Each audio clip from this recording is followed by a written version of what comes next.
नमस्कार। आकाशवाणी से विश्व दर्पण के साथ मैं लवली निगम।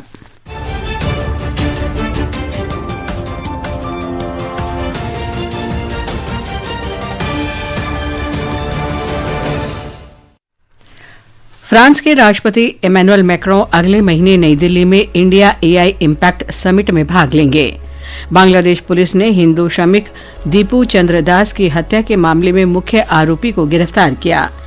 अमेरिका के उपराष्ट्रपति जेडी वेंस ने ग्रीनलैंड के मुद्दे पर यूरोपीय नेताओं को चेतावनी दी। कहा, अगर यूरोप वहां सुरक्षा मजबूत नहीं करेगा तो अमेरिका कार्रवाई करने के लिए मजबूर होगा। फिलीपींस में कचरे के ढेर में गिरने से एक व्यक्ति की मौत और 27 लापता।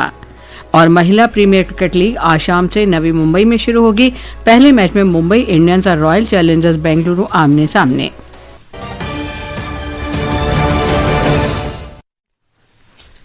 फ्रांस के राष्ट्रपति इमैनुअल मैक्रों ने कहा है कि वो अगले महीने भारत का दौरा करेंगे। इस दौरान वो नई दिल्ली एआई इम्पैक्ट समिट में शामिल होंगे। कल डिप्लोमेटिक कोर को संबोधित करते हुए उन्होंने ये जानकारी दी। इंडिया एआई इम्पैक्ट समिट 2026 की घोषणा प्रधानमंत्री नरेंद्र मोदी ने फ्रांस एआई एक्शन समिट में की थी और ये 19-20 फरवरी को नई दिल्ली में होने वाला है। ये ग्लोबल साउथ में आयोजित होने वाला पहला ग्लोबल एआई समिट होगा। विदेश मंत्री एस जयशंकर ने फ्रांस के विदेश मंत्री ज़ान नोएल बैरॉट के साथ बैठक के दौरान बताया था कि भारत जल्द ही राष्ट्रपति मैक्रों के आने की उम्मीद कर रहा है। दोनों देश अंतर्राष्ट्रीय मंच पर सक्रिय हैं। वे बहुध्रुवीयता के लिए प्रतिबद्ध हैं और उनका एक साथ काम करना न केवल द्विपक्षीय संबंधों के लिए बल्कि वैश्विक राजनीति को स्थिर करने के लिए भी महत्वपूर्ण है। इस बीच विदेश मंत्री डॉक्टर एस जयशंकर ने पेरिस में फ्रांस के राजदूतों के सम्मेलन को संबोधित किया।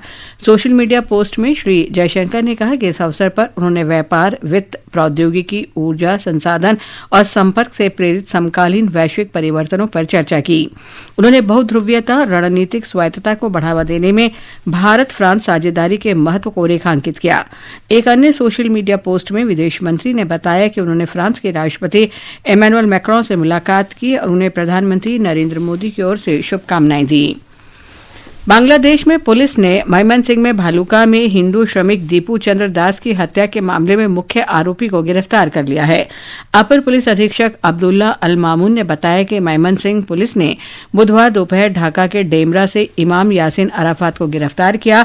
पुलिस के अनुसार 25 वर्षीय यासीन ने 18 दिसंबर को भीड़ द्वारा किए गए हमले को भड़काने और उसका नेतृत्व करने में महत्वपूर्ण भूमिका निभाई थी। पुलिस ने अब तक इस मामले में 21 लोगों को गिरफ्तार किया है।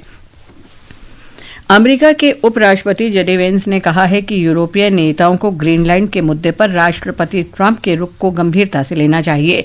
श्री वेंस ने कहा कि वैश्विक मिसाइल रक्षा के लिए ग्रीनलैंड महत्वपूर्ण है क्योंकि शत्रु देश इस क्षेत्र में रुचि दिखा रहे हैं। एक रिपोर्ट। अमेरिका के उपराष्ट्रपति जेडी वेंस ने चेतावनी दी कि अगर यूरोप वहां सुरक्षा मजबूत नहीं करता है तो अमेरिका वहां पर कार्रवाई करने के लिए विवश हो सकता है। उन्होंने कहा कि विदेश मंत्री मार्को रूबियो अगले सप्ताह डेनमार्क और ग्रीनलैंड के नेताओं से मिलकर इन चिंताओं पर चर्चा करेंगे। अमेरिका के राष्ट्रपति कार्यालय ने पुष्टि की है कि वह ग्रीनलैंड को हासिल करने के लिए कई विकल्पों पर विचार कर रहा है। इसके लिए सैन्य बल का उपयोग भी संभव है और आर्कटिक क्षेत्र में दुश्मनों को रोकने के लिए यह महत्वपूर्ण है। राष्ट्रपति ट्रंप ने उत्तरी अटलांटिक संधि संगठन नाटो की भी कड़ी आलोचना करते हुए दावा किया कि गठबंधन अपने अस्तित्व के लिए अमेरिका पर बहुत ज्यादा निर्भर करता है। उन्होंने कहा कि उनके दबाव ने नाटो के सदस्यों को रक्षा खर्च को जीडीपी के 5% तक बढ़ाने के लिए मजबूर किया। उनकी ये टिप्पणियां ऐसे समय पर आई हैं जब यूरोपीय नेताओं ने ग्रीनलैंड के बारे में ट्रंप की नई टिप्पणियों को खारिज करते हुए कहा कि आर्कटिक क्षेत्र की सुरक्षा को सामूहिक रूप से निपटाया जाना चाहिए। इसके अतिरिक्त अमेरिका के वित्त विभाग ने हरित जलवायु कोष GCF से तत्काल वापसी की औपचारिक घोषणा की है।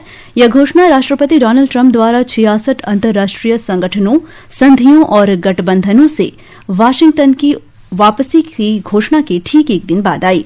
अमेरिका के वित्त सचिव स्टॉक बेसेंट ने कहा कि यह निर्णय अंतर्राष्ट्रीय जलवायु प्रतिबद्धताओं से ट्रंप प्रशासन के व्यापक बदलाव को दर्शाता है और उन्होंने इस फंड को अमेरिका की प्राथमिकताओं के साथ असंगत बताया। GCF विकासशील देशों को सहायता प्रदान करने के लिए समर्पित दुनिया का सबसे बड़ा जलवायु कोष है। उधर संयुक्त राष्ट्र महासचिव अंतोनियो गुतरश ने संयुक्त राष्ट्र के कई संगठनों से अमेरिका के अलग होने के फैसले पर खेद व्यक्त किया है। महासचिव के प्रवक्ता स्टीफन डुजारिक ने कहा है कि संयुक्त राष्ट्र चार्टर के तहत सदस्य देशों पर इस अंतर्राष्ट्रीय संस्था के बजट को वित्त पोषण करने की कानूनी दायित्व है। उन्होंने कहा कि संयुक्त राष्ट्र के विभिन्न संगठन सदस्य देशों द्वारा दिए गए जनादेशों को दृढ़तापूर्वक लागू करना जारी रखेंगे। विश्व दर्पण के लिए जया भारती। विश्व दर्पण समाचार आकाशवाणी से प्रसारित किए जा रहे हैं। ताजा समाचार जानने के लिए आप हमारे social media handle @AIR news Hindi को फॉलो कर सकते हैं। वेनेजुएला में कैद बड़ी संख्या में वेनेजुएला के नागरिकों और विदेशियों को रिहा किया जाएगा। वेनेजुएला की नेशनल असेंबली के प्रमुख जॉर्ज रोड्रिगेज ने आज इसकी घोषणा की, लेकिन उन्होंने ये स्पष्ट नहीं किया कि किन लोगों को रिहा किया जाएगा या कितने लोगों को रिहा किया जाएगा।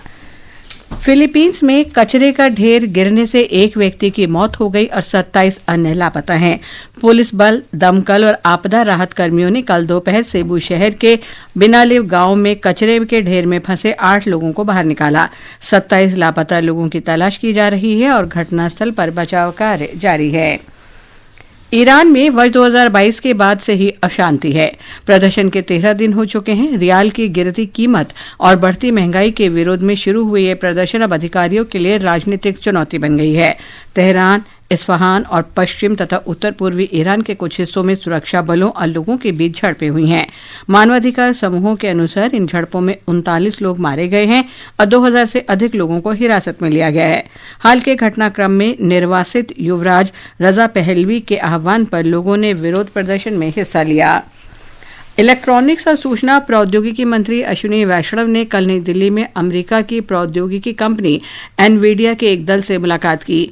सोशल मीडिया पोस्ट में श्री वैष्णव ने कहा कि मुलाकात में भारत में स्वतंत्र जीपीयू के विकास और डीजीएक्स स्पार्क जैसे तीव्र उपकरण के निर्माण पर चर्चा हुई। उन्होंने कहा कि प्रणाली 200 अरब पैरामीटर तक के मॉडल के लिए सुरक्षित परिणामों के साथ एक पेटाफ्लॉप तक का प्रदर्शन प्रदान करता है। श्री वैष्णव ने कहा कि इस कॉम्पैक्ट जीपीयू को इंटरनेट की आवश्यकता नहीं होती है और ये रेल, जहाजरानी, स्वास्थ्य सेवा, शिक्षा और दूरस्थ अनुप्रयोगों के लिए उपयुक्त है। सीरिया में सेना ने निवासियों को इलाका खाली करने का आदेश देने के बाद अलेप्पो से कुछ हिस्सों में नए हमले किए।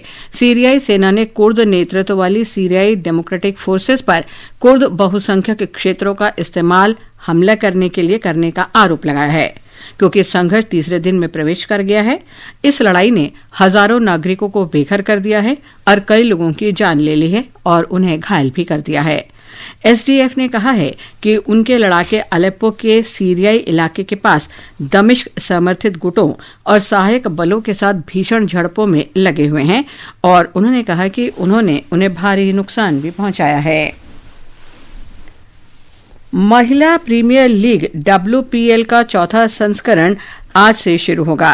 पहला मुकाबला आज नवी मुंबई में रॉयल चैलेंजर्स बेंगलुरु और मौजूदा चैंपियन मुंबई इंडियंस के बीच खेला जाएगा।